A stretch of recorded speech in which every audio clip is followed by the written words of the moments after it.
Leave my house and go back to Africa. I despise blacks."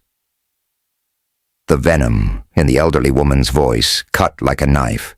Her frail hand gripped the kitchen blade as she glared at the woman sent to care for her.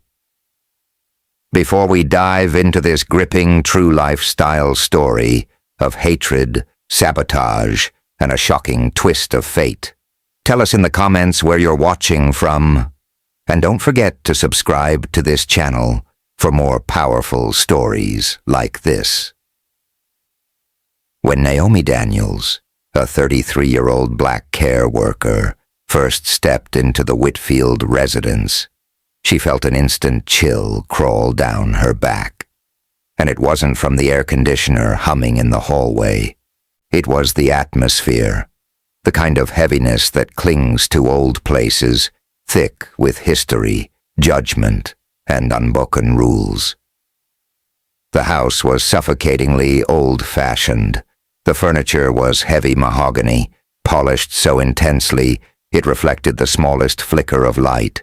The lace curtains hung stiff, cutting off the warmth of the afternoon sun, trapping the air in a stale stillness. Along the walls, photographs of Eleanor Whitfield in her youth stared down like a silent jury. Eleanor as a young teacher, Eleanor at church gatherings, Eleanor smiling beside people who looked just like her, and nothing like Naomi. And there, in the center of it all, sat Eleanor herself, 82 years old, a retired schoolteacher, her white hair pulled into a strict bun, her thin lips pressed together in permanent disapproval. The moment she saw Naomi, her eyes narrowed, and her face soured as if she had swallowed vinegar. "You must be the new help," Eleanor said. Her voice was sharp as cracked glass, carrying years of authority she had once wielded over children in a classroom. Her eyes swept over Naomi's dark skin, her crisp uniform, her neatly tied hair, every detail observed with disdain. "Why did they send you?" "I asked for someone proper." Naomi steadied her breath, forcing herself to keep her expression calm. She offered a polite smile. "I'm here to take care of you, Mrs. Whitfield. I'll make sure you're comfortable." Eleanor leaned back in her chair, her jaw tightening. "Comfortable? I'll be comfortable when you're not in my house." It was the first strike, and Naomi knew more were coming. What followed were days that blurred into battles. Eleanor seemed to take delight in undoing every ounce of Naomi's effort. Naomi would fold and iron the laundry until each piece was crisp, stacked neatly in drawers that smelled faintly of lavender. The next morning, the clothes would be strewn across the floor, trampled by Eleanor's cane. "You'll have to do them again," she muttered with a smirk.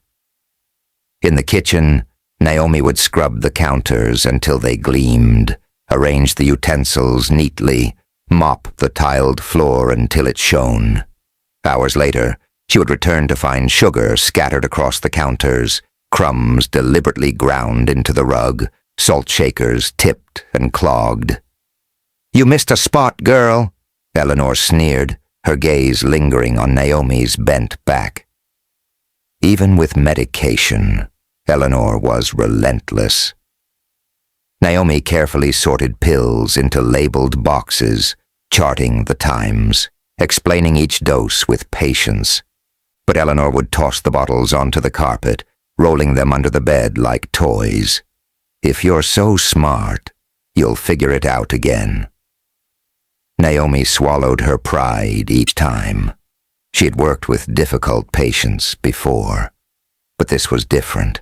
Eleanor's cruelty was deliberate, precise. It wasn't forgetfulness, it wasn't confusion. It was punishment. And then came the knife.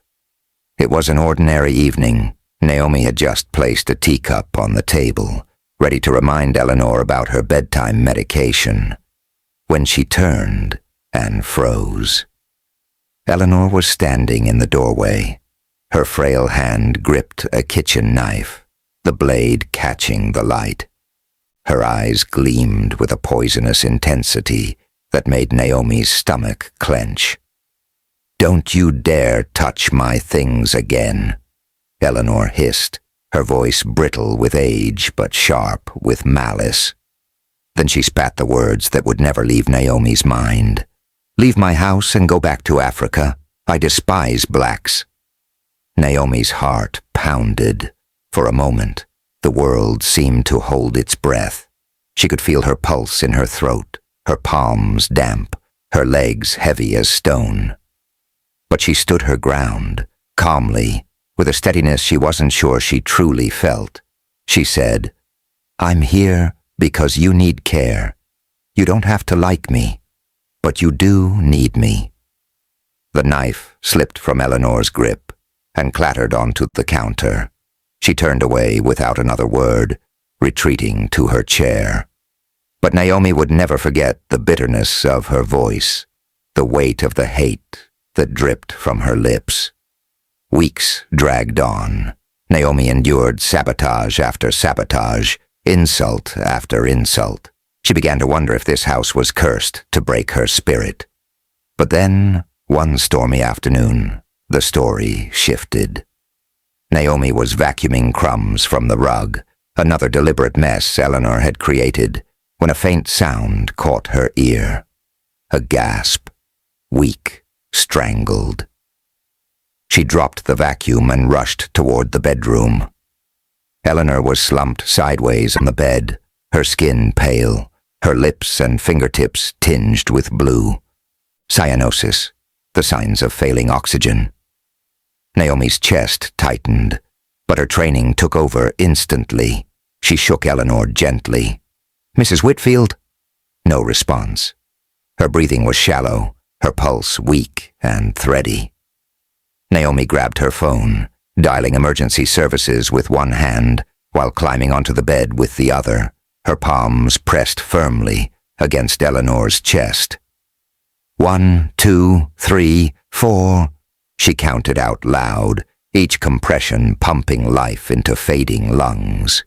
She tilted Eleanor's head, sealed her lips over hers, delivered 2 breaths, then resumed compressions.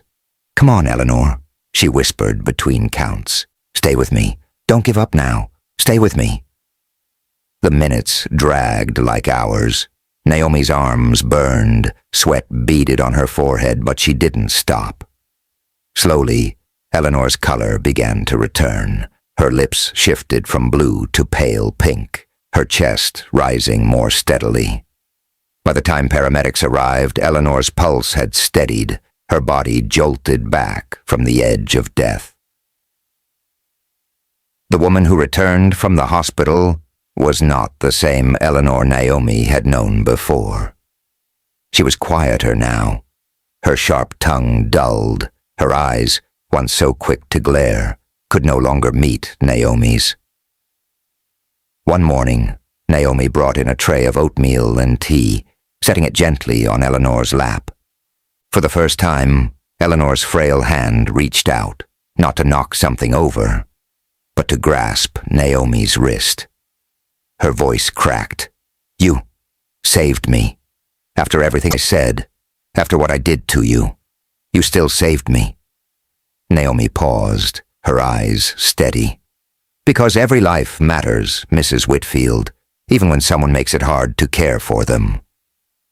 Tears filled Eleanor's eyes, her proud shoulders sagged. "I thought hate kept me strong," she whispered, "but it only made me bitter. You showed me I was wrong." And from that day forward, everything changed. No more scattered laundry, no more spilled sugar, no more knives in the doorway. Instead, Eleanor asked questions about Naomi's childhood, about her family, about her dreams. At first, clumsy, awkward, but eventually, with curiosity, with sincerity. The house itself felt lighter, curtains stayed open, silence gave way to conversation, and where hatred had once festered, something new began to grow, understanding. Eleanor had tried to break Naomi with insults, with sabotage, with hate sharpened into a weapon. But in the end it was Naomi's compassion, her hands pressing against Eleanor's chest, her breath filling failing lungs, that broke through instead.